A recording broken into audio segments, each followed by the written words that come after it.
आदाब नाजरीन, मैं मोहम्मद अजमल अली खान।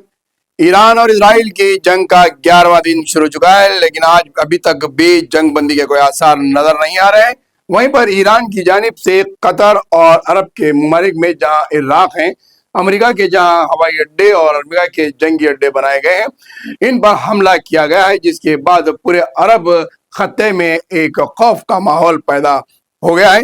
जिस तरीके से ईरान ने हमला किया है, उसकी बम के मिसाइल दागने का जो दावा किया गया अमेरिकी बमों की तादाद की वजह से, आप देख सकते हैं कतर, कुवैत, बहरीन में फिजाई हदूद में ईरानी मिसाइल दागे जा रहे हैं। तो वहीं पर इसराइल पर भी हमले बराबर जारी है और इसराइल की जानिब से भी ईरान पर बराबर हमले जारी हैं। तो वहीं पर रशिया की जानिब से ईरानी अवाम को इस बात का यकीन दिलाया गया है कि रशिया ईरान के साथ हैं। लेकिन इस वक्त जंगी बंद के ताल्लुक से अगर बात की जाए तो अमेरिका का ये दावा है कि वो एक तरफा जंग बंदी का ऐलान कर रहा है, लेकिन यहाँ पर बात काबिल गौर है कि ईरान और इसराइल की जंग बंदी में फलस्तीन का कहीं पर कोई जिक्र नहीं आ रहा है। अगर ये जंग बंदी होती भी है तो ईरान और इसराइल की जो मिसाइल की लड़ाई है उस पर मामला तय हो सकता है, लेकिन फलस्तीन के साथ कोई मामला अब तक बात नहीं आई है। और जितने ममालिक भी हैं ये इसको तीन रुखी जंग नहीं करार दे रहे हैं, क्योंकि जहां पर ईरान की जानिब से हमले किए जा रहे हैं तो वहीं पर इसराइल की जानिब से फलस्तीन पर भी बराबर जमीनी हमले जारी है और फलस्तीन के अंदर भी कत्ल के सिलसिले जारी है। कई बच्चे अमवात हो रहे हैं, तो वहीं पर इमारतें ढाई जा रही है और मासूम बच्चे और खवातीन बराबर शहीद और हलाक हो रहे हैं, लेकिन उसका जिक्र यहाँ पर नहीं आ रहा है। सिर्फ ईरान और इसराइल की बात की जा रही।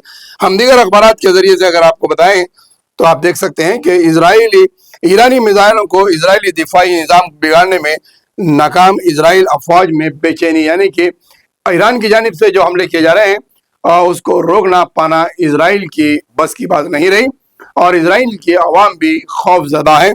तो वहीं पर अमन चाहते हैं, लेकिन अमेरिका और इसराइल को जारियत पर पछताना होगा। ईरानी सदर का ये बयान है कि अमन तो चाहते हैं, लेकिन ईरान और इसराइल की जानिब से जो कोशिशें की जा रही है और ईरान के अंदर जो हुकूमत को पलटने की कोशिश की जा रही है और अल्लामा अयतुल्लाह ख़मीनी के कतर का जो मंसूबा अमेरिका की जानिब से बनाया जा रहा है उसको लेकर ईरान सख्त मौक़िफ़ इख्तियार किया हुआ है।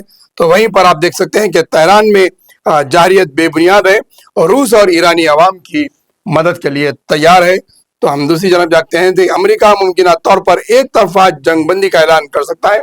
यह है इजरायली हुक्काम का दावा है कि अमेरिका एक तरफा जंग बंद कर सकता है, लेकिन ईरान की जानिब से अब तक ऐसी कोई बात नहीं की गई है। तो दीगर अखबार के जरिए से हम अखबार के जरिए से देख सकते हैं खरामाबाद में जदीद इजरायली ड्रोन को मार गिराया गया, न्यूक्लियर तनसीब के करीब सहवानी हमले, तेहरान में धमाके हुए।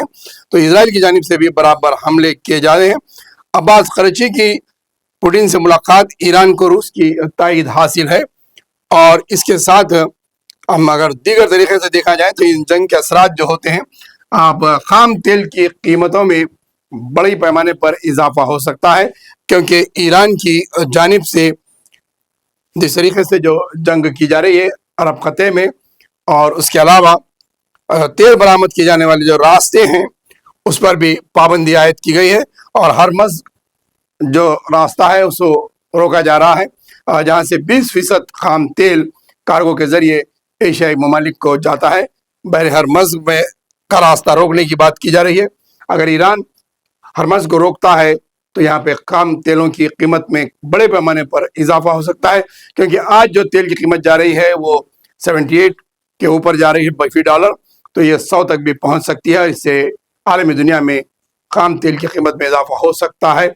ये खदशात भी जाहिर किए जा रहे हैं, लेकिन ताहाल ईरान की जानिब से और इसराइल पर जो मुसलसल हमले जारी है उससे आप देख सकते हैं तबाही नाकाबिल तस्वुर हद तक पहुंच सकती है।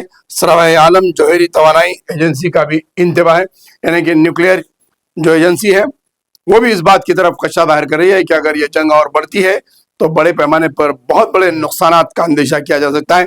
अब देखना यह है कि अरब ममालिक किस हद तक मुत्तहिद होते हैं और इस जंग को रोक पाते हैं, क्योंकि ईरान की सलाहियत अगर देखें, साबिक़ा की तारीख अगर देखें तो ईरान 10 साल तक इराक के साथ लड़ता रहा और उसके बाद आज भी वो अपनी न्यूक्लियर तैयारी के साथ मजबूत है। اور یہ بات اس نے پوری دنیا کو بتا دی ہے۔ اگر یہ جنگ اور بھی چلتی ہے تو ایران اس کا مقابلہ کر سکتا ہے۔